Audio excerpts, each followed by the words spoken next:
Hello student, आज हम लोग देखेंगे ऑर्डर ऑफ रिएक्शन। पिछले क्लास में हम लोग केमिकल काइनेटिक्स में डिस्कस किए हैं रेट ऑफ रिएक्शन और उससे रिलेटेड प्रॉब्लम देखे थे।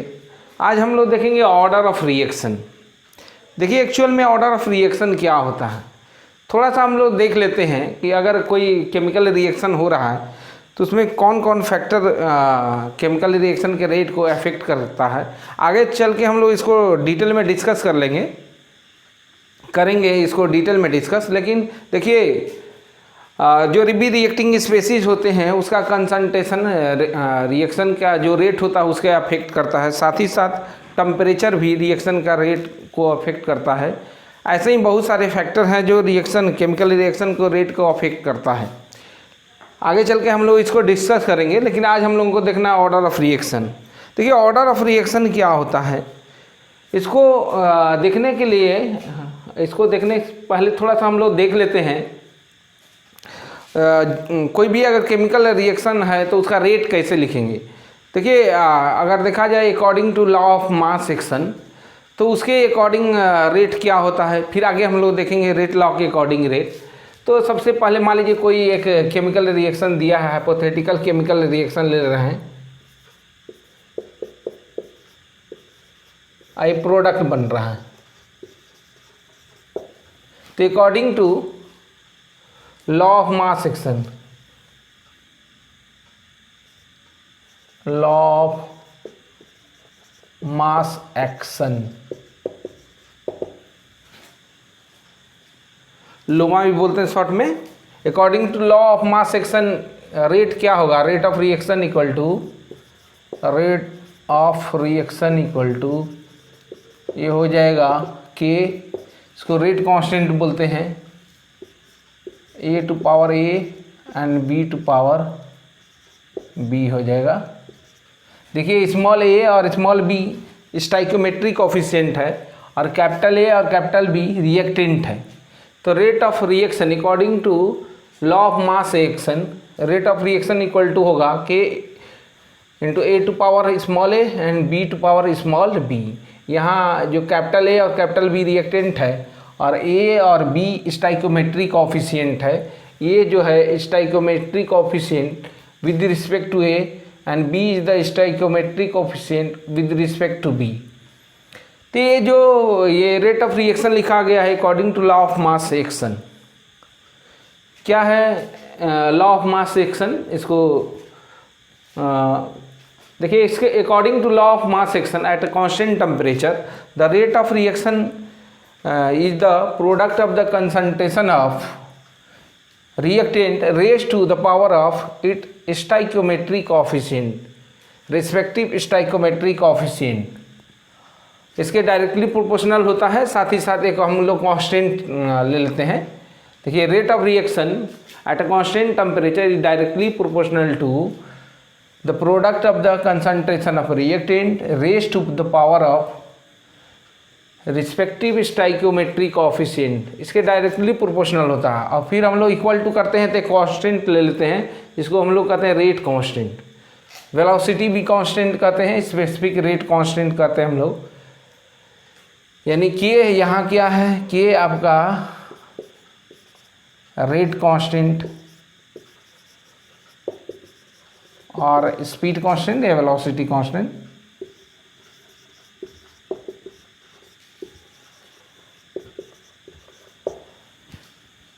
ये जो ब्रैकेट में लिया गया है, ब्रैकेट का मतलब कंसंट्रेशन के फॉर्म में लिखा गया है ये को, और यहाँ बी का कंसंट्रेशन है मोल पर लीटर के फॉर्म में कंसंट्रेशन को रिप्रेजेंट किया गया है।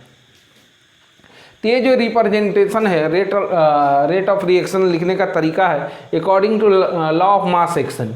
लेकिन देखिए ये अब देखा गया कि बहुत हर जगह ये वैलिड नहीं होता है। The rate of reaction according to law of mass action जो लिखा गया है k into A to power A and B to power B, where A and B is the stoichiometric coefficient with respect to A and B respectively. तो ये हर जगह valid नहीं होता है, कहीं कहीं जो ए और बी जो है ये स्टाइकोमेट्रिक कोफिशिएंट कोई ज़रूरी नहीं है कि यहाँ जो वैल्यू ए है वहीं यहाँ पावर में जाए, उसी तरह यहाँ बी का जो कंसंट्रेशन है उसके पावर में बी हो, ये कोई ज़रूरी नहीं है। ये जो डिसाइड किया जाता है on the basis of experimental data, बहुत सारे तरीके हैं जिसके बेसिस पर ये वैल्यू निकाला जाता है पावर, जिसको हम लोग कहते हैं ऑर्डर ऑफ रिएक्शन। ये हो जाएगा with respect to A and small B with respect to B. तो ये जो वैल्यू होता है हर जगह करेक्ट नहीं होता है कि यही वैल्यू हो। अगर देखा जाए, अगर रेट लॉ हम लोग बोलते हैं, रेट लॉ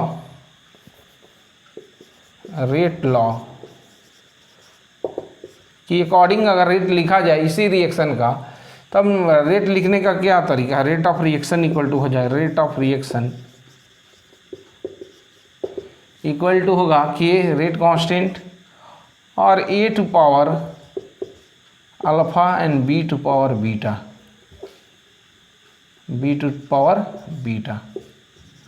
देखिए, क्योंकि यहाँ अल्फ़ा और बीटा हम लिए हैं, कोई ज़रूरी नहीं कि अल्फ़ा ही हमारा ए हो और बीटा ही बी है। इसके इक्वल हो भी सकता है और नहीं भी हो सकता। ये जो डाटा आता है अल्फ़ा और बीटा का, वो एक्सपेरिमेंट से आता है। अल्फ़ा को हम लोग बोलते हैं अल्फ़ा क्या है? ऑर्डर है with respect to A, beta is the order with respect to B. तो जो ये ऑर्डर है अल्फ़ा और बीटा, अल्फ़ा ए के रिस्पेक्ट में, बीटा किसके रिस्पेक्ट में? बी के रिस्पेक्ट में। ये कोई ज़रूरी नहीं कि ये स्टाइकोमेट्रिक कोफिशिएंट है। ये स्टाइकोमेट्रिक कोफिशिएंट हो भी सकता है और नहीं भी हो सकता है। यानी अल्फ़ा ए के इक्वल हो भी सकता है, उसी तरह बीटा बी के इक्वल हो भी सकता है और नहीं भी हो सकता है। ये अल्फ़ा और बीटा की वैल्यू एक्सपेरिमेंट से आता है, इसीलिए हम लोग इसको बोलते हैं एक्सपेरिमेंटल कंसेप्ट है। Order is the experimental concept. ये स्टाइकोमेट्रिक कोफिशिएंट हो भी सकता है और नहीं भी हो सकता है। तो ये रेट ऑफ रिएक्शन लिखने का तरीका है अकॉर्डिंग टू रेट लॉ। ये अल्फ़ा बीटा एक्सपेरिमेंट से आता है वैल्यू। तो ऑर्डर ऑफ रिएक्शन क्या होता है? देखिए, ऑर्डर ऑफ रिएक्शन आगे चल के हम रेट कांस्टेंट के बारे में भी डिस्कस कर लेंगे। अगर रेट कांस्टेंट के बारे में जानना चाहते हैं तो ये क्या है एक्चुअल में, अगर ए का वैल्यू जो कंसंट्रेशन है ये, इसको यूनिटी कर दें और बी को भी यूनिटी कर दें, तो अल्फ़ा बीटा की वैल्यू कुछ भी हो, ये तो ख़त्म हो जाएगा, 1 हो जाएगा। तो rate of reaction equal to k हो जाएगा, rate of reaction equal to k हो जाएगा। यानी जो हम कर रहे हैं, इसकी बात कर रहे हैं रेट कांस्टेंट, वो क्या है? रेट ऑफ रिएक्शन हो जाएगा कब? When the concentration of reacting species is unity. अगर एक है तो यूनिटी, या बहुत सारे हैं तो सबका यूनिटी लेना होगा। तो उस सिचुएशन में रेट ऑफ रिएक्शन ही हमारा रेट कांस्टेंट हो जाएगा। इसको तो डिस्कस करेंगे हम लोग, पहले इसको देख लेते हैं ऑर्डर ऑफ रिएक्शन। तो किसी भी रिएक्शन का रेट हम लोग ऐसे लिखेंगे, rate of reaction equal to k A to power alpha और बी टू पावर बीटा। और अल्फ़ा और बीटा का क्या है? एक्सपेरिमेंटल कंसेप्ट है। एक्सपेरिमेंटल डाटा दिया रहेगा, उसके हेल्प से हम लोग उसकी वैल्यू कैलकुलेट करेंगे। तो देखिए, ऑर्डर ऑफ रिएक्शन क्या होगा?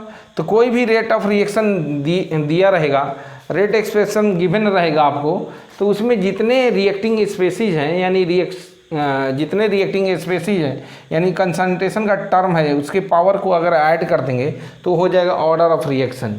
तो अगर कोई पूछेगा कि what is the order of reaction, तो आप क्या जवाब देंगे? तो ऑर्डर ऑफ रिएक्शन क्या है? तो रेट लॉ एक्सप्रेशन में जो कंसंट्रेशन के टर्म हैं उसके पावर को हम लोग क्या करते हैं? ऐड कर देते हैं। जितने कंसंट्रेशन के टर्म हैं उसके पावर को ऐड कर देते हैं, वही हो जाता है पूरे रिएक्शन का ऑर्डर। तो what is the order of reaction? अगर कहा जाए पूरे रिएक्शन का ऑर्डर क्या होगा यहाँ, तो क्या हो जाएगा? Alpha plus beta. तो अगर ऑर्डर ऑफ रिएक्शन को हमको डिफाइन करना होगा तो क्या लिखेंगे? देखिए, अल्फ़ा क्या है?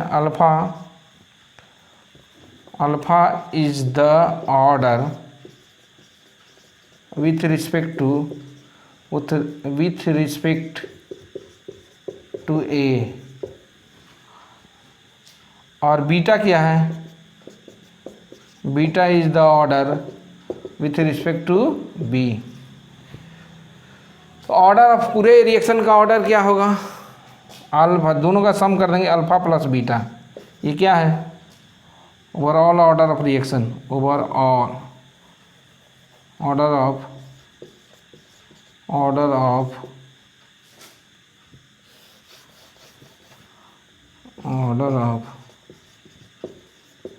Overall reaction, order of overall reaction, यानी आपको जो रेट ला एक्सप्रेशन रहेगा उसमें कंसंट्रेशन के टर्म जो होंगे उसके पावर को अगर ऐड कर देंगे, सम कर देंगे, वही हो जाएगा ऑर्डर ऑफ रिएक्शन। तो what is the order of reaction? In rate law expression the sum of the power of the concentration term is known as order of reaction. तो पहले वीडियो आप पॉज करके इसको नोट डाउन कर लीजिए, उसके बाद हम लोग नोट कर रहे हैं ऑर्डर ऑफ रिएक्शन।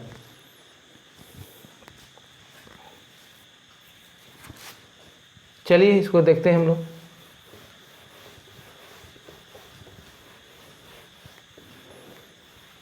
क्या हो जाएगा ऑर्डर ऑफ रिएक्शन?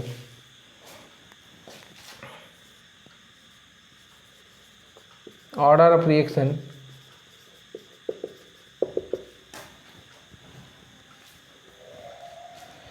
तो in rate law expression, in rate law expression, in a rate law expression the sum of power of concentration terms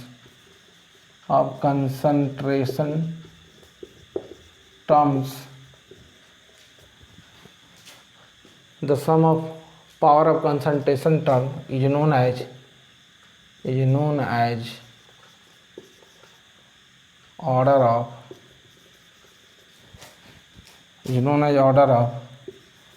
overall reaction is known as order of overall reaction।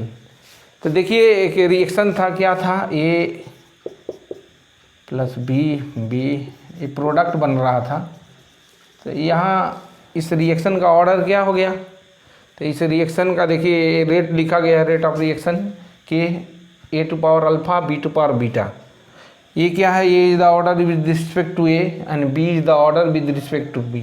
और सारे जितने concentration term है ए और B है उसके power को add कर दिए तो क्या हो गया? Alpha plus beta. तो अल्फा प्लस बीटा क्या है? पूरे रिएक्शन का ऑर्डर है। अल्फा प्लस बीटा क्या है? पूरे रिएक्शन का ऑर्डर है। तो आप अगर रिएक्शन का रेट ला एक्सप्रेशन दिया रहेगा तो उसके हेल्प से भी हम लोग ऑर्डर निकाल सकते हैं। क्या करना है? जितने भी कंसंट्रेशन के टर्म रहेंगे उसके पावर को क्या कर लेंगे? ऐड कर लेंगे, यही हो जाएगा ऑर्डर ऑफ रिएक्शन। तो आप इसको नोट डाउन कर लीजिएगा। मान लीजिए एक और ले लेते हैं हम रिएक्शन। सपोज करिए कि आपको दिया है इस तरह से,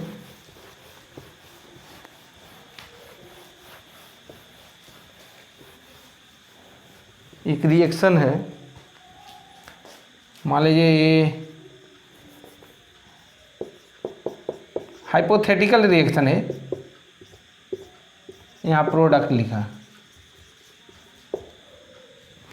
और इसका रेट ला एक्सप्रेशन दिया है, rate of reaction equal to लिखा गया आपको k A to power alpha और B to power beta and C to power gamma. तो आपसे पूछेगा क्या होगा ऑर्डर ऑफ रिएक्शन, पूरे रिएक्शन का ऑर्डर क्या होगा? तो देखिए अल्फा क्या है? Alpha is the order with respect to A. Beta क्या है? Beta is the order with respect to B and gamma is the order with respect to सी। तो पूरे रिएक्शन का ऑर्डर क्या होगा? ओवरऑल ऑर्डर क्या होगा पूरे रिएक्शन का? तो क्या करेंगे? जो रेट ला एक्सप्रेशन है उसमें जो कंसंट्रेशन के टर्म है ए बी सी, उसके पावर को क्या करेंगे? हम लोग सम कर लेंगे। तो क्या है? अल्फा है, बीटा है, गामा, तीनों को सम करेंगे तो क्या हो जाएगा? ऑर्डर हो जाएगा। तो order of overall reaction, order of overall reaction equal to क्या हो जाएगा? Alpha plus beta plus gamma, alpha plus beta plus gamma. इस तरह से कोई भी अगर रिएक्शन का रेट ला एक्सप्रेशन दिया है तो रेट ला एक्सप्रेशन के हेल्प से अगर इस फॉर्म में ऑर्डर लिखा गया, रेट ला एक्सप्रेशन इस फॉर्म में लिखा गया तो उसका हम लोग ऑर्डर इजीली वे कैलकुलेट कर सकते हैं। ये तो हाइपोथेटिकल फॉर्म में लिखा गया था रिएक्शन। मान लीजिए कोई एक्चुअल फॉर्म में रिएक्शन दिया गया है और उसका रेट लिखा गया है तो भी हम लोग कैलकुलेट कर सकते हैं। मान लीजिए कोई रिएक्शन है और उसका रेट ला एक्सप्रेशन दिया रहेगा तो कैसे कैलकुलेट करेंगे ऑर्डर, तो आप आसानी से कैलकुलेट कर सकते हैं। क्वेश्चन देखिए कैसे कैलकुलेट करेंगे हम।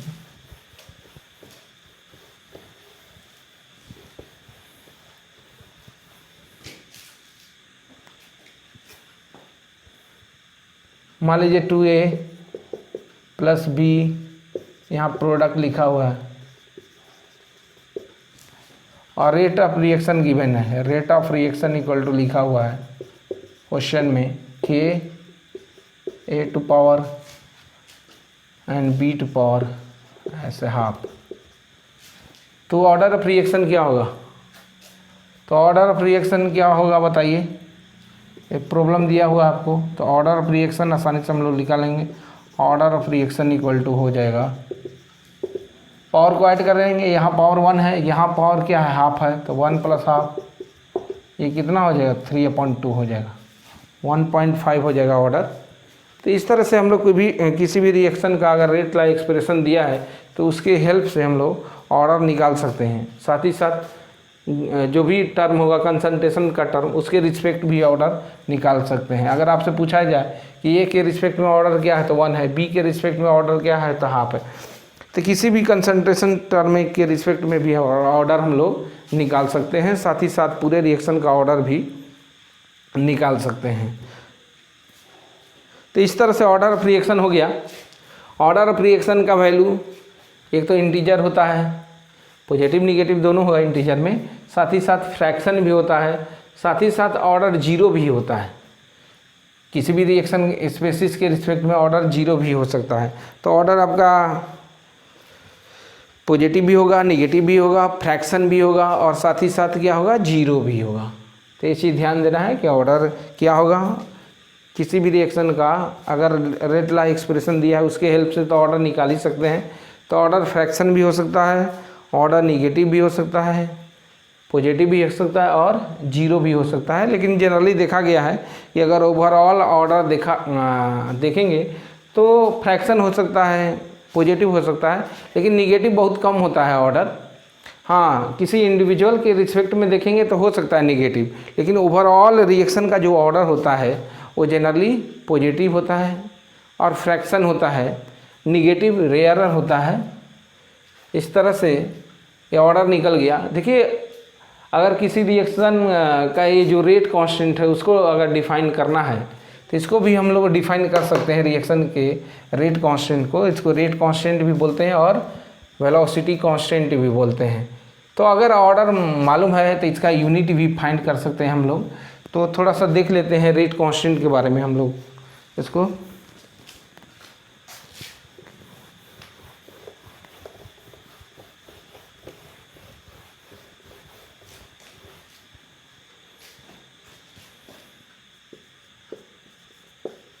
रेट कांस्टेंट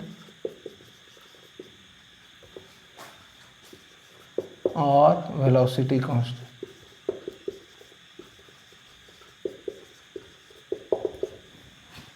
कोई भी रिएक्शन है, मान लीजिए यही एक रिएक्शन हाइपोथेटिकल ले रहे हैं,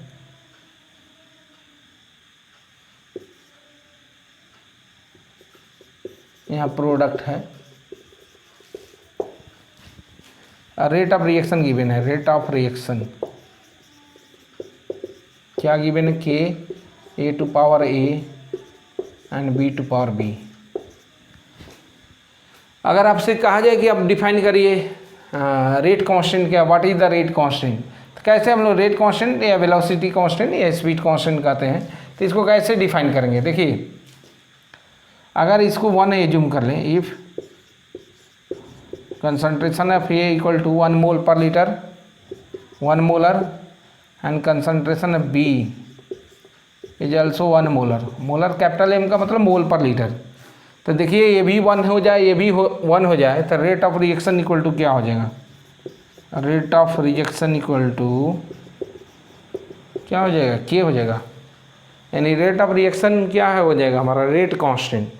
तो अगर आपको डिफाइन करना हो रेट कांस्टेंट ऑफ रिएक्शन या वेलोसिटी कांस्टेंट ऑफ रिएक्शन, इसको स्पीड कांस्टेंट ऑफ रिएक्शन भी कहते हैं, तो कैसे डिफाइन करेंगे? तो जितने भी रिएक्टिंग स्पेसीज है अगर उसका कंसंट्रेशन हम 1 यूनिट कर दें यानी यूनिटी कर दें 1 मोलर कर दें तो जो रिएक्शन का रेट है वही हम लोगों का क्या हो जाएगा रेट कांस्टेंट। तो what is the rate constant. तो किसी भी रिएक्शन के लिए जितने भी रिएक्टिंग स्पेसीज है अगर उसका कंसंट्रेशन यूनिटी कर दें तो एक फिक्स टेम्परेचर पर जो रेट ऑफ रिएक्शन है वही हमारा क्या हो जाएगा रेट कांस्टेंट। तो what is the rate constant. तो रेट कांस्टेंट के बारे में अगर लिखना होगा आपको तो क्या लिखेंगे what is the rate constant of reaction. तो at constant temperature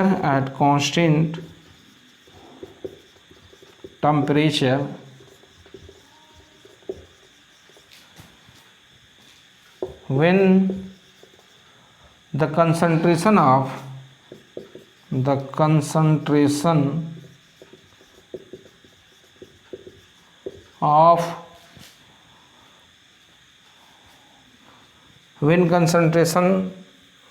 of all reacting species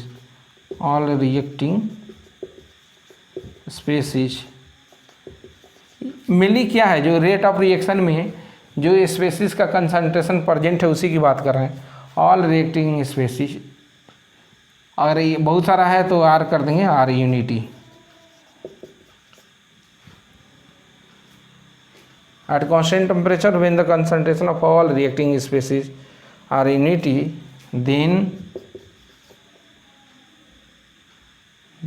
then the rate of reaction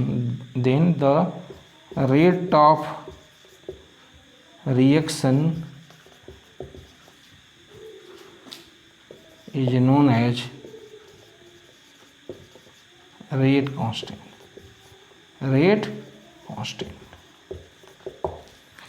rate of reaction is known as rate constant।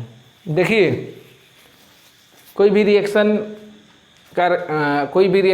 Chemical reaction given है उसका रेट ऑफ रिएक्शन दिया हुआ है और उसमें जितने भी कंसंट्रेशन के टर्म है उसको यूनिटी कर लें तो क्या हो जा रहा है रेट कांस्टेंट। तो रेट कांस्टेंट इक्वल टू क्या हो जा रहा है रेट ऑफ रिएक्शन। तो what is the rate constant. The rate constant is the rate of reaction when concentration of all reacting species या कह सकते हैं when the concentration term in the rate law expression is taken unity then rate constant is the rate of reaction. जब आप जितने भी concentration के term है रेट लॉ एक्सप्रेशन में अगर उसको यूनिटी कर दे रहे हैं उसकी वैल्यू 1 ले रहे हैं तो रेट कांस्टेंट उस समय क्या हो जाएगा उस समय रेट ऑफ रिएक्शन हो जाएगा। रेट कांस्टेंट क्या हो जाएगा rate constant is the rate of reaction when all concentration term present in the rate law expression are taken unity।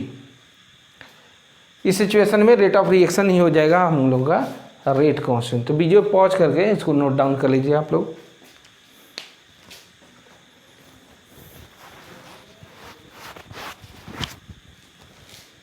चलिए थोड़ा सा देख लेते हैं यूनिट ऑफ रेट कांस्टेंट।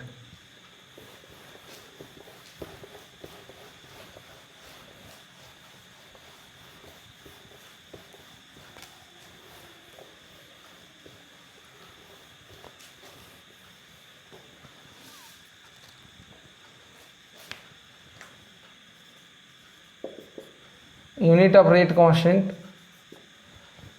और वेलोसिटी कांस्टेंट। कोई रिएक्शन है मान लीजिए E2 प्रोडक्ट बन रहा है और ये nth ऑर्डर रिएक्शन है। सपोज करिए रिएक्शन क्या है nth ऑर्डर है तो रेट ऑफ रिएक्शन क्या हो जाएगा rate of reaction equal to k और A टू पावर n हो जाएगा क्योंकि A के रिस्पेक्ट में ऑर्डर क्या है n है nth ऑर्डर है। तो nth ऑर्डर रिएक्शन है जिसके लिए हम लोग रेट लिख लिए कि A टू पावर n। अब यहाँ यूनिट फाइंड करना है आपको। क्या फाइंड करना है यूनिट। अगर इसके रेट ऑफ रिएक्शन के जगह हम लोग अगर डिफरेंशियल फॉर्म में रेट लिखें तो क्या लिखें minus DA dt equal to k A to power n। देखिए ये भी रेट ऑफ रिएक्शन है डिफरेंशियल फॉर्म में और इसको हम लोग इक्वेट कर लिए रेट लॉ एक्सप्रेशन से, तो minus d A by d t equal to क्या होगा, के ए टू पावर एन। तो हम लोगों को के की वैल्यू फाइंड करना है, के का यूनिट फाइंड करना है, के का यूनिट यहाँ फाइंड करना है। तो के इक्वल टू क्या लिख सकते हैं हम लोग, minus d A D T और क्या हो जाएगा ए टू पावर एन। यहाँ निगेटिव से कोई मतलब नहीं है, ओवरऑल वैल्यू पॉजिटिव है, हमको सिर्फ यूनिट से मतलब है। तो यूनिट क्या हो जाएगा, देखिए ये मोल पर लीटर है, ये तो टाइम है, तो ये मोल पर लीटर, यहाँ भी नीचे भी मोल पर लीटर। तो के का यूनिट क्या हो जाएगा, ऊपर मोल पर लीटर और नीचे भी क्या है, मोल पर लीटर टू पावर एन। तो एन तो ऊपर चला जाएगा, 1 माइनस एन हो जाएगा, यानी मोल पर लीटर, और यहाँ पावर 1 है, ये एन चला जाएगा ऊपर, 1 माइनस एन। ये नीचे टाइम है, टाइम ऊपर जाएगा तो क्या हो जाएगा, टाइम इन्वर्स। यानी लीटर को भी ऊपर ले जाएं तो लीटर इन्वर्स हो जाएगा, तो क्या हो जाएगा, मोल लीटर इन्वर्स पावर क्या हो जाएगा, 1 माइनस एन, यहाँ हो जाएगा टाइम इन्वर्स। अगर सेकेंड होगा तो सेकेंड इन्वर्स, मिनट होगा तो मिनट इन्वर्स, आवर होगा तो आवर इन्वर्स हो जाएगा।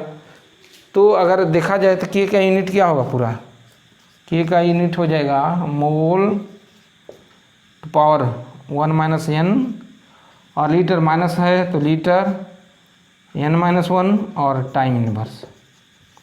इस तरह से आ जाएगा यूनिट। nth ऑर्डर रिएक्शन के लिए के का यूनिट आ गया। आप लोग आसानी से निकाल सकते हैं। मान लीजिए आपको 0 ऑर्डर रिएक्शन है, फर्स्ट ऑर्डर रिएक्शन है, सेकेंड ऑर्डर रिएक्शन है, उस समय आपको रेट कांस्टेंट का यूनिट निकालना हो, तो उस सिचुएशन में हम लोग कैसे यूनिट निकालेंगे। तो सिंपल है, हम लोग एन की जगह क्या लेंगे, 0 ऑर्डर रिएक्शन है तो एन की जगह 0 ले लेंगे, फर्स्ट ऑर्डर रिएक्शन है तो एन की वैल्यू 1 ले लेंगे, सेकेंड ऑर्डर रिएक्शन है तो एन की वैल्यू क्या हो जाएगा, 2 हो जाएगा, थर्ड ऑर्डर रिएक्शन है तो एन की वैल्यू 3 हो जाएगा। इसी तरह हम लोग क्या करेंगे, एन की वैल्यू चेंज करेंगे और हमारा रेट कांस्टेंट का यूनिट आसानी से निकल जाएगा। सिंपली हम लोग देख लेते हैं कुछ 0 ऑर्डर फर्स्ट ऑर्डर जनरली आपको सिलेबस में पढ़ना है, उसको तो देखेंगे ही, आगे और भी देखना होगा सेकेंड ऑर्डर थर्ड ऑर्डर, तो उसको भी उस सिचुएशन में भी हम लोग रेट कांस्टेंट का यूनिट निकाल सकते हैं। तो चलिए देखते हैं हम लोग कैसे निकालेंगे unit.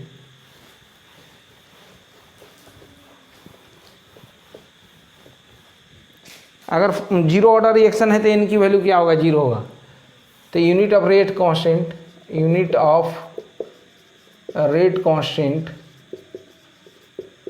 For 0 order reaction, for 0 order reaction, unit of rate constant for 0 order reaction. तो 0 ऑर्डर रिएक्शन के लिए देखिए क्या हो जाएगा, एन की वैल्यू क्या हो जाएगा, 0। तो यूनिट क्या हो जाएगा रेट कांस्टेंट का, यहाँ देखिए ध्यान दीजिए, एन की वैल्यू 0 हो गया, मोल 1 माइनस एन, तो ये तो 1 हो जाएगा, एन की वैल्यू 0। यहाँ क्या हो जाएगा, लीटर, एन की वैल्यू 0 माइनस 1, और टाइम इन्वर्स है, टाइम अगर सेकेंड है मान लीजिए तो क्या हो जाएगा, सेकेंड इन्वर्स हो जाएगा। तो इस तरह से 0 ऑर्डर के लिए आ गया यूनिट। अगर फर्स्ट ऑर्डर है उस सिचुएशन में यूनिट क्या होगा,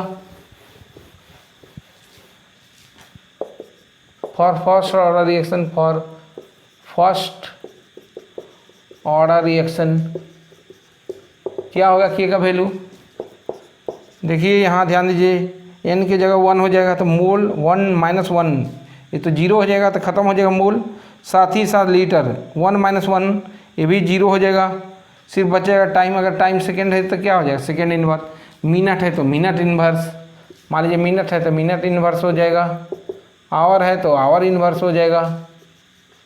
इस तरह से निकाल लेंगे हम लोग यूनिट फर्स्ट ऑर्डर के लिए। सेकेंड ऑर्डर के लिए क्या हो जाएगा, फॉर सेकेंड ऑर्डर रिएक्शन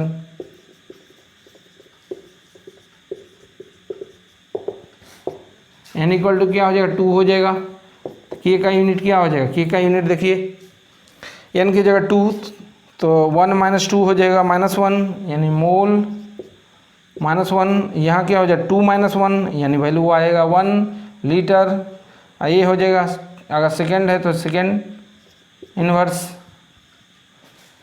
इस तरह से हम लोग क्या कर लिए, इस तरह से देख ले रहे हैं कि हम लोग आसानी से किसी भी रिएक्शन के रेट कांस्टेंट का यूनिट निकाल सकते हैं, आसानी से निकाल सकते हैं, क्योंकि nth ऑर्डर के लिए तो यहाँ निकाल चुके हैं। तो कुछ भी हो ऑर्डर, उसके लिए हम लोग क्या कर सकते हैं, रेट कांस्टेंट का यूनिट आसानी से कैलकुलेट कर सकते हैं। इसमें आपको कोई प्रॉब्लम नहीं होना चाहिए। आप वीडियो पॉज करिए, इसको नोट डाउन कर लीजिए, वीडियो पॉज करके इसको नोट डाउन कर लीजिए आप।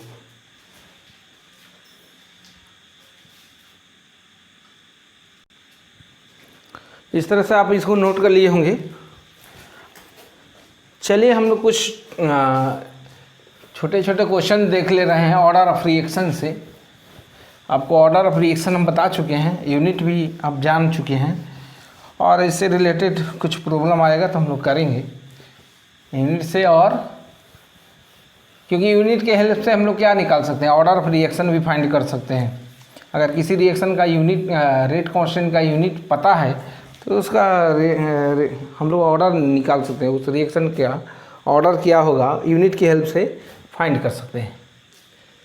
देखिए हम शुरुआत में ही बताए थे ऑर्डर ऑफ रिएक्शन, एक बार फिर से बता दे रहे हैं कि किस टाइप का प्रॉब्लम आएगा, करेंगे हम लोग। मान लीजिए कोई रिएक्शन दिया है, ए मोल बी मोल, स्टाइकोमेट्रिक कोफिशिएंट है ये प्रोडक्ट, ये स्टाइकोमेट्रिक कोफिशिएंट है, ऐसा लिखा गया है। A small A is the stoichiometric coefficient of A, small B is the stoichiometric coefficient of B. ये बी क्या है, आपका रिएक्टेंट है। अभी हम जस्ट बताए थे आपको किसी भी रिएक्शन का अगर रेट ऑफ रिएक्शन देखा जाए, रेट ऑफ रिएक्शन किस पर डिपेंड करता है, directly proportional to concentration of reactant, और साथ ही साथ उसके ऑर्डर पर डिपेंड करता है। तो ये ऑर्डर ये नहीं है, ये हो भी सकता है और नहीं भी हो सकता है। यहाँ जो ऑर्डर हम यहाँ अल्फ़ा लिख रहे हैं, alpha is the order with respect to A, और ये कहाँ से फाइंड करते हैं, तो एक्सपेरिमेंट से फाइंड करते हैं। ये एक्सपेरिमेंटल कंसेप्ट है। और इस समय मान लीजिए बी का कंसंट्रेशन कांस्टेंट है, अगर बी का भी कंसंट्रेशन वैरी करेगा तो रेट ऑफ रिएक्शन क्या हो जाएगा, रेट ऑफ रिएक्शन किसके डायरेक्टली प्रोपोर्शनल, यहाँ बी कांस्टेंट ले लिए, मान लीजिए इसको बी को कांस्टेंट ले लिए, अब बी को वैरी कर रहे हैं, ए को कांस्टेंट ले रहे हैं। ये बी का कंसंट्रेशन है ब्रैकेट में जो लिखा गया है, और साथ ही साथ बीटा गया है, beta is the order with respect to B. यहाँ ए कांस्टेंट है। आप जानते हैं कि अगर दोनों वैरी करेगा तो दोनों पर डिपेंड करेगा रेट ऑफ रिएक्शन। उस सिचुएशन में क्या हो जाएगा, रेट ऑफ रिएक्शन, अगर concentration of A and concentration of B both vary, in this situation the rate of reaction is directly proportional to concentration of A, and ये alpha क्या है, alpha is the order with respect to A, and beta जो है order with respect to B, beta है ये term. फिर हम लोग इक्वल करते हैं तो क्या ले लेते हैं, एक रेट कांस्टेंट ले लेते हैं, तो रेट ऑफ रिएक्शन क्या हो जाएगा, rate of reaction equal to हो जाएगा k A to power alpha and B to power beta. देखिए ध्यान दीजिए, थोड़ा सा ऑर्डर के बारे में हम लोग देख लेते हैं। बच्चों में कन्फ्यूजन रहता है कि कैसे, एक तो कंसंट्रेशन पर डिपेंड तो करता ही है, ऑर्डर का क्या मतलब है, ऑर्डर बार बार बता रहे हैं कि ऑर्डर, तो देखिए ऑर्डर का मतलब क्या है। कभी कभी ये होता है कि देखिए हम कंसंट्रेशन जो रिएक्टेंट का ए का 2 टाइम्स से इंक्रीज कर रहे हैं, अगर बी कांस्टेंट है, कंसंट्रेशन रिएक्टेंट का कितना टाइम्स इंक्रीज किए, 2 टाइम्स, और रेट ऑफ रिएक्शन भी 2 टाइम्स बढ़ जा रहा है। तो इसका मतलब क्या है, यहाँ पावर 1 है। अगर यहाँ 2a कर दिए, रेट भी कितना हो गया, 2 टाइम्स बढ़ गया। अगर कंसंट्रेशन 2 टाइम्स किए तो रेट ऑफ रिएक्शन भी 2 टाइम्स बढ़ गया। यहाँ बी कांस्टेंट है, concentration of B is constant, and when the concentration of is increased 2 times the rate of reaction is also increased 2 times। देखिए इसको 2a किए तो ये भी 2 टाइम्स बढ़ गया, इसका मतलब अल्फ़ा की वैल्यू कितना होगा, 1 होगा। तो ऑर्डर है, ऑर्डर कितना हो जाएगा, 1 हो जाएगा। और कहीं कहीं क्या होता है, इसका कंसंट्रेशन 2 टाइम्स किए लेकिन रेट कितना टाइम्स बढ़ गया, 4 टाइम्स, यानी इसको 2A किए और ये 4R हो गया, तो यहाँ क्या होना चाहिए, पावर 2 होना चाहिए। यानी when the concentration of reactant increase 2 times and the rate of reaction increase 4 times, that is in this situation, इसका मतलब क्या है, in this situation the order of reaction is 2। यहाँ पावर क्या होगा, 2 होगा। इसको 2 टाइम्स किए, रेट 4 टाइम्स बढ़ जा रहा है, तो पावर क्या होना चाहिए, 2 होना चाहिए, क्योंकि 2A है, यहाँ पावर 2 होगा, तो ये क्या हो जाएगा, 4A का पावर 2 हो जाएगा। तो रिएक्शन का जो रेट है, एक तो कंसंट्रेशन के पर तो डिपेंड कर ही रहा है, साथ ही साथ ऑर्डर पर भी डिपेंड कर रहा है। देखिए इसको 2 टाइम्स किए, दुगुना किए, रेट 4 गुना हुआ गया, तो पावर क्या है, 2 होगा, तो ऑर्डर 2 हो गया। अगर इसको 2 टाइम्स किए, 8 टाइम्स बढ़ गया, तो यहाँ पावर क्या होगा, 3 होगा। जैसे मार्केट में क्या होता है, आप कुछ चीज़ खरीदने जाते हैं और उसी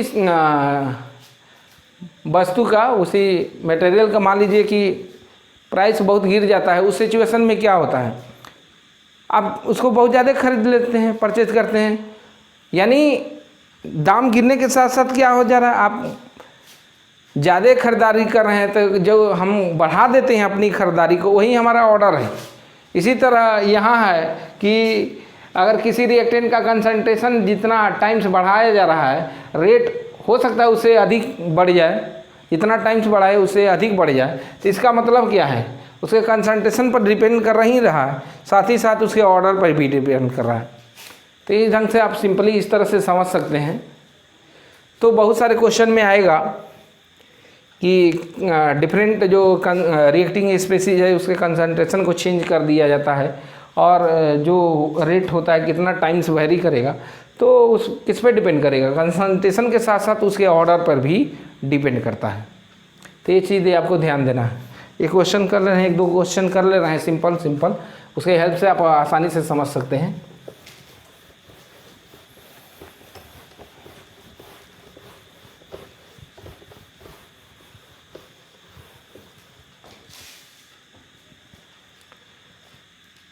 एक रिएक्शन है आपको दिया हुआ है, मान लीजिए 2A + B, यहाँ प्रोडक्ट बन रहा है, और रेट ऑफ रिएक्शन लिखा हुआ है, रेट ऑफ रिएक्शन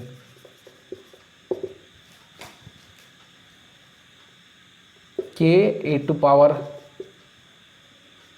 लिखा है 2, सिर्फ ये लिखा है। आपसे पूछेगा what is the order with respect to B, question में पूछेगा what is the order with respect to B, तो ऑर्डर क्या होगा, with respect to B order 0 हो जाएगा, क्योंकि बी का पावर क्या है, 0, तो बी के रिस्पेक्ट में अगर ऑर्डर पूछे यहाँ आपसे तो 0 हो जाएगा, और ए के रिस्पेक्ट में ऑर्डर पूछे तो कितना हो जाएगा, 2 हो जाएगा, क्योंकि हम लोग ऑर्डर किसके रिस्पेक्ट में निकालते हैं, तो रेट ला एक्सप्रेशन के हेल्प से हम लोग ऑर्डर निकाल लेते हैं। तो अगर बी के रिस्पेक्ट में ऑर्डर पूछे तो 0 हो जाएगा, और ए के रिस्पेक्ट में ऑर्डर पूछे तो कितना हो जाएगा, 2 हो जाएगा। अब देखिए यह इसी क्वेश्चन में अगर कहेगा आपसे find the rate of reaction when the concentration of reactant increase 2 times या 4 टाइम्स कुछ कर दे, तो उस सिचुएशन में क्या होगा, find the rate of reaction when concentration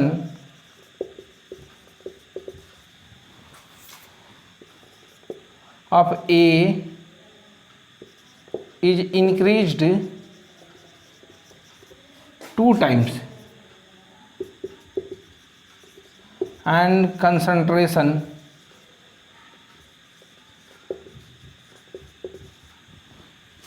of B is increased 4 times. Find the rate of reaction when the concentration of A is increased 2 times and concentration of B is increased 4 times. कह रहा है A का concentration 2 times बढ़ा दिए, अब B का concentration 4 times बढ़ा देंगे, तो रेट ऑफ रिएक्शन कितना टाइम्स होगा, find the rate of reaction तो आपको रेट ऑफ रिएक्शन फाइंड करना है, ये भी निकाल सकते हैं कितना टाइम से बढ़ गया। मान लीजिए इसको R1 ले लेते हैं, इनिशियल क्या है R1 equal to k A to power 2 है, गिवन है। क्या कर दिए, ए का कंसंट्रेशन 2 टाइम्स कर दिए हैं और बी का कंसंट्रेशन कितना कर दिए हैं 4 टाइम्स। ध्यान दीजिए यहाँ बी का कोई टर्म ही नहीं है, बी के रिस्पेक्ट में ऑर्डर क्या है 0 है, तो बी पर तो डिपेंड ही नहीं कर रहा है रेट ऑफ रिएक्शन, सिर्फ इस पर डिपेंड कर रहा है ए पर। और ए का कंसंट्रेशन कितना कर दिया गया है 2 टाइम्स, 2A कर दिया गया है। ये बाहर हो जाएगा तो 4 आएगा बाहर, 2 का स्क्वायर 4 ये। अब ध्यान दीजिए इसके जगह हम क्या लिख सकते हैं 4, इतना की जगह हम लोग R1 लिख सकते हैं R1। तो R2 इक्वल टू क्या हो गया 4R1। देखिए 4 टाइम्स बढ़ गया रेट, यहाँ रेट क्या हो गया 4 टाइम्स बढ़ गया। इनिशियल जो है अगर R1 इसको एज्यूम किए हैं तो उसके रिस्पेक्ट में कितना रेट बढ़ गया 4 टाइम्स बढ़ गया। तो इस तरह से अगर किसी रिएक्शन का आपसे रेट पूछे, उसमें कंसंट्रेशन चेंज कर रहा है रिएक्टेंट का, जितने रिएक्टिंग स्पीसीज है उसका कंसंट्रेशन चेंज कर रहा है और रेट ला एक्सप्रेशन दिया है, तो उसके हेल्प से आप लोग रेट ऑफ रिएक्शन भी कैलकुलेट कर सकते हैं कितना हो गया या कितना टाइम से बढ़ गया। इस तरह से के क्वेश्चन को आप आसानी से सॉल्व कर सकते हैं। तो इसमें ये नहीं है कि बहुत टफ है इस टाइप का क्वेश्चन, आप इसको आसानी से कर सकते हैं। या कभी कभी ऐसा भी होता है कि रिएक्शन का रेट इतना टाइम्स बढ़ गया और वो ऑर्डर दिया रहेगा तो कितना टाइम्स रिएक्टेंट का कंसंट्रेशन बढ़ाए होंगे कि रेट ऑफ रिएक्शन इतना टाइम्स बढ़ गया। तो उस टाइप के क्वेश्चन को भी आप आसानी से सॉल्व कर लेंगे। वीडियो पॉज करिए, इसको नोट डाउन कर लीजिए।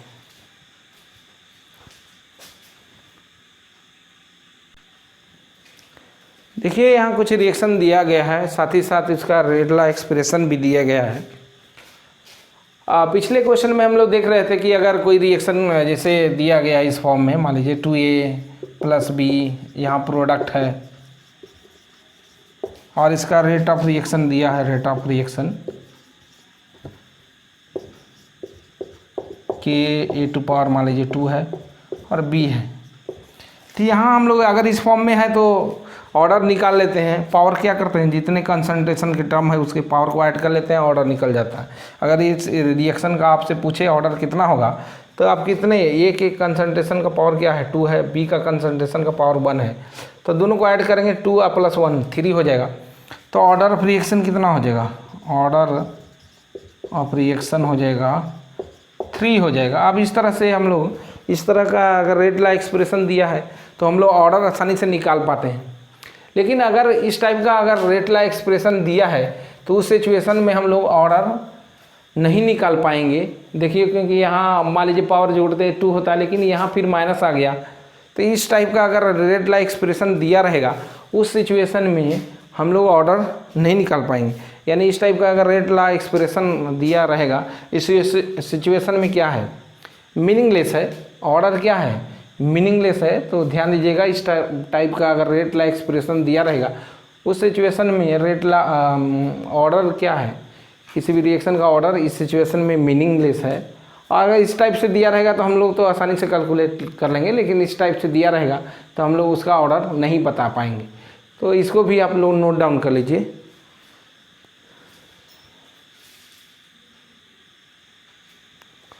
देखिए एक एक्सपेरिमेंटल डाटा दिया है इस रिएक्शन का 2NO + 2H2 N2 बन रहा है और H2 बन रहा है। इसका एक्सपेरिमेंटल डाटा दिया है जिसके हेल्प से आपको कैलकुलेट करना ऑर्डर ऑफ रिएक्शन, साथ ही साथ फाइंड करना है रेट कांस्टेंट। कैसे ऑर्डर ऑफ रिएक्शन आप निकालेंगे, कोई भी रिएक्शन दिया रहेगा तो उसका ऑर्डर ऑफ रिएक्शन तो आप आसानी से लिख लेंगे। जैसे इसी रिएक्शन का आपको ऑर्डर ऑफ रिएक्शन लिखना है, रेट ऑफ रिएक्शन लिखना है तो कैसे लिखेंगे, ए को मान लीजिए सॉल्व कर रहे हैं हम पहले, तो rate of reaction equal to हो जाएगा के और NO। ध्यान दीजिए यहाँ ये 2 इसका ऑर्डर नहीं है, बल्कि 2 स्टाइकोमेट्रिक कोफिशिएंट हो भी सकता है और नहीं भी हो सकता है। यहाँ हम एज्यूम कर रहे हैं अल्फ़ा, और H2 इसका ऑर्डर हम मान रहे हैं बीटा। क्योंकि ये एक्सपेरिमेंटल डाटा से निकलता है। ये स्टाइकोमेट्रिक कोएफिशिएंट हो भी सकता है, उसके इक्वल हो सकता है और नहीं भी हो सकता है, क्योंकि ये एक्सपेरिमेंटल वैल्यू होता है। इसलिए हम लोग मान लीजिए जूम कर लिए अल्फ़ा और बीटा है, जो डाटा दिया है उसके हेल्प से निकालेंगे, फिर दोनों को ऐड कर लेंगे तो ओवरऑल रिएक्शन का ऑर्डर निकल जाएगा। इस रिएक्शन का ऑर्डर निकल जाएगा। देखिए ये डाटा दिया है, ध्यान दीजिए।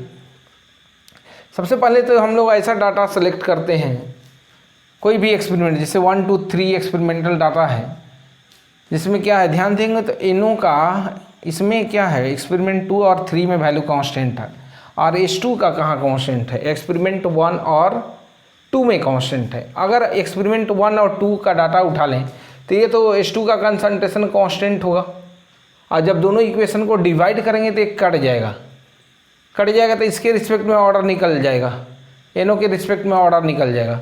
उसी तरह अगर हम इक्वेशन 2 और 3 ले लेंगे तो देखिए यहाँ किसका कंसंट्रेशन कांस्टेंट है, एनओ का कंसंट्रेशन कांस्टेंट है, तो ये कट जाएगा, तब इसके रिस्पेक्ट में ऑर्डर निकल जाएगा। तो अगर इस टाइप का डाटा दिया है, उसको क्वेश्चन को सिंपल फॉर्म में करना है, कम समय में करना है, अगर चाह रहे हैं कि आप समय बचा लें तो ये चीज़ ध्यान दीजिएगा कि ऐसा डाटा सेलेक्ट करने जिसमें क्या हो, एक रिएक्टेंट का कंसंट्रेशन कांस्टेंट हो, तो वो तो कट जाएगा, डिवाइड करेंगे तो दूसरे रिएक्टेंट का ऑर्डर निकल जाएगा। उसी तरह फिर हम लोग ऐसा डाटा सेलेक्ट करेंगे जिसमें दूसरे रिएक्टेंट का कंसंट्रेशन कांस्टेंट हो, तो वो कट जाएगा, तो उसके रिस्पेक्ट दूसरे वाले के रिस्पेक्ट में ऑर्डर निकल जाएगा, फिर निकल जाएगा दोनों का ऑर्डर। इस तरह से हम लोग आसानी से देख सकते हैं। अगर मान लीजिए एग्जाम में बहुत तेज़ी से करना है, देखिए यहाँ मान लीजिए एनओ का कंसंट्रेशन कांस्टेंट है, इसको कितना टाइम से बढ़ा दिए, 4 टाइम से बढ़ा दिए, तो रेट कितना टाइम से, अगर इसको पावर यहाँ ले जाते, पावर -5 के ऑर्डर में कर लें तो ये 36 हो जाएगा, 36 × 10⁻⁵ हो जाएगा। तो कितना टाइम से बढ़ गया, देखिए 4 टाइम्स, यानी कंसंट्रेशन हम लोग क्या कर रहे हैं, ये इसका कांस्टेंट है एनओ का, इसका 4 टाइम्स बढ़ा है, तो रेट भी कितना टाइम से बढ़ गया, 4 टाइम्स। तो इसके रिस्पेक्ट में ऑर्डर क्या होगा, H2 के रिस्पेक्ट में ऑर्डर 1 हो जाएगा।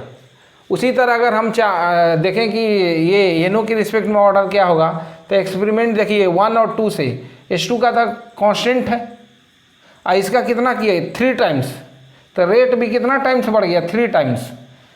NO का कंसंट्रेशन 3 टाइम्स किए तो रेट भी कितना टाइम्स बढ़ गया, 3 टाइम्स। तो NO के रिस्पेक्ट में भी तो ऑर्डर आ गया आपका 1। तो इस तरह से तो अगर एग्जाम में करना होगा, अगर टाइम सेव करना चाह रहे हैं तो उस सिचुएशन में डाटा से ही देख लीजिएगा, इसको सॉल्व करने की ज़रूरत नहीं है क्योंकि ऑब्जेक्टिव क्वेश्चन होगा। तो इस तरह से हम लोग देख लिए कि H2 के रिस्पेक्ट में ऑर्डर 1 है, NO के रिस्पेक्ट में ऑर्डर 1 है, तो पूरे रिएक्शन का ऑर्डर क्या हो जाएगा, 2 हो जाएगा, क्योंकि यहाँ भी पावर 1 है, यहाँ भी पावर 1 है, तो पूरे रिएक्शन का ऑर्डर क्या हो जाएगा, 2 हो जाएगा। अगर आप सॉल्व करना चाह रहे हैं इस रिएक्शन का ऑर्डर तो आप सॉल्व भी कर सकते हैं। इसको चलिए सॉल्व करते हैं हम लोग। कैसे सॉल्व करेंगे, अभी बताए थे, कोई ऐसा डाटा सेलेक्ट कर रही है जिसमें कांस्टेंट है, मान लीजिए 1 और 2 लेंगे तो ये तो कांस्टेंट हो जाएगा H2 from experiment 1, from experiment 1 क्या लेंगे, देखिए यहाँ रेट ऑफ रिएक्शन दिया है 3 × 10⁻⁵ के, और NO का कंसंट्रेशन कितना है 5 × 10⁻³ H2 का कंसंट्रेशन कितना है, H2 के जगह क्या हो जाएगा 2.5 × 10⁻³ इक्वेशन 1 हो गया आपका। फ्रॉम एक्सपेरिमेंट 2 क्या हो जाएगा 2 से रेट ऑफ रिएक्शन की जगह क्या रखेंगे 9 × 10⁻⁵ के, NO का कंसंट्रेशन कितना है 15 × 10⁻³ इसका कितना है, H2 का कंसंट्रेशन 2.5 × 10⁻³ ये इक्वेशन 2 हो गया। अब देखिए ध्यान दीजिए, अगर इक्वेशन 2 को 1 से डिवाइड कर देंगे तो क्या होगा, इक्वेशन 2 को डिवाइड कर रहे हैं किससे, हम डिवाइड कर दे रहे हैं इक्वेशन 1 से, इक्वेशन 1 से, तो क्या हो जाएगा 2 को 1 से डिवाइड कर रहे हैं, 2 को 1 से, इसको 1 से तो ये तो कटेगा पूरा, ऊपर 9 नीचे 3 यानी 3 हो जाएगा, ये भी कट जाएगा वैल्यू, ये भी पूरा कट जाएगा, ये क्या होगा ऊपर 15 × 10⁻³ और नीचे क्या हो जाएगा 5 × 10⁻³ और होल पावर क्या हो जाएगा अल्फ़ा। तो ये तो कट गया, ये भी 3 से कट जाएगा। तो 3 = क्या है 3 पावर अल्फ़ा। तो अल्फ़ा की वैल्यू कितना हो जाएगा 1 हो जाएगा। तो ये एनो के रिस्पेक्ट में ऑर्डर तो 1 हो गया। उसी तरह अगर हम एक्सपेरिमेंट देखिए 3 को ले लेते हैं, एक्सपेरिमेंट 3 को ले लेते हैं, एक्सपेरिमेंटल डाटा 3 ले लेते हैं। तो इसके अकॉर्डिंग क्या हो जाएगा हमारा रेट 3 के अकॉर्डिंग फ्रॉम एक्सपेरिमेंट 3 क्या हो जाएगा 15 × 10⁻³ = कि एनो का रेट ऑफ रिएक्शन है 3.6 × 10⁻⁴ के ए का वैल्यू है 15 × 10⁻³ टू पावर अल्फ़ा की वैल्यू तो 1 आ गया है, रख भी सकते हैं। नहीं भाई H2 की वैल्यू कितना है 10 × 10⁻³ अब ध्यान दीजिए 2 और 3 से ध्यान देंगे आप। अगर 3 को हम 2 से डिवाइड कर देंगे तो क्या होगा, आप वीडियो पॉज करके इसको नोट डाउन कर लीजिए पहले। तो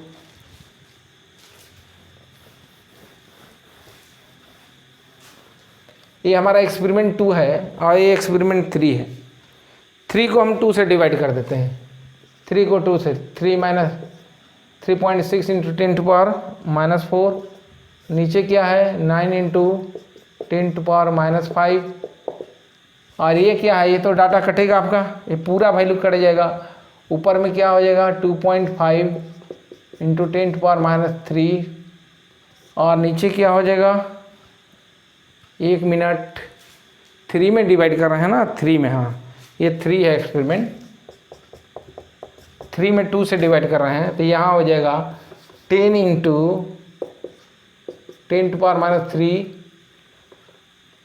और ये क्या हो जाएगा 2.5 × 10⁻³ टू पावर बीटा। ये कटेगा, ये 5 हो जाएगा, ऑर्डर 36 है तो पॉइंट इधर जाएगा तो 5 हो जाएगा, 10⁻⁵ कट जाएगा 4 टाइम्स, ये भी कट जाएगा, ये भी 4 आ जाएगा, 4 टू पावर बीटा। तो बीटा = क्या हो जाएगा बीटा = 1। तो अल्फ़ा = 1 हो गया, अब बीटा = भी 1 हो गया। तो ऑर्डर ऑफ रिएक्शन क्या हो जाएगा आपको, ऑर्डर ऑफ रिएक्शन = हो जाएगा अल्फ़ा प्लस बीटा, यानी 1 + 1 = 2 हो गया। इस तरह से हम लोग तो ऑर्डर निकाल चुके हैं। अब देखिए क्वेश्चन नंबर बी में क्या फाइंड करना है, find the rate constant. Rate of reaction आप जान रहे हैं, रेट ऑफ रिएक्शन = के और NO टू पावर क्या हो जाएगा NO टू पावर 1 और H2 पावर 1 दोनों तो आ गया है। कोई भी रिएक्शन उठा लीजिए एक्सपेरिमेंट 1 से, चलिए एक्सपेरिमेंट 1 से ले लेते हैं वैल्यू। रेट ऑफ रिएक्शन 10⁻³ के और NO की वैल्यू कितना है, NO की वैल्यू 5 × 10⁻³ टू पावर 1, ये 1 हो जाएगा पावर।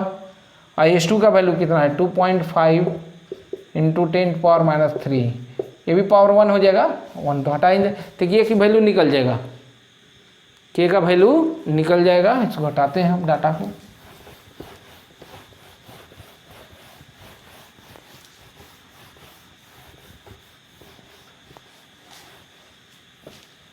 इस तरह से के = क्या हो जाएगा 3 × 10⁻⁵ अपॉन 5 × 10⁻³ इंटू 2.5 × 10⁻³ यह है। इसको कैलकुलेट कर लीजिएगा आप।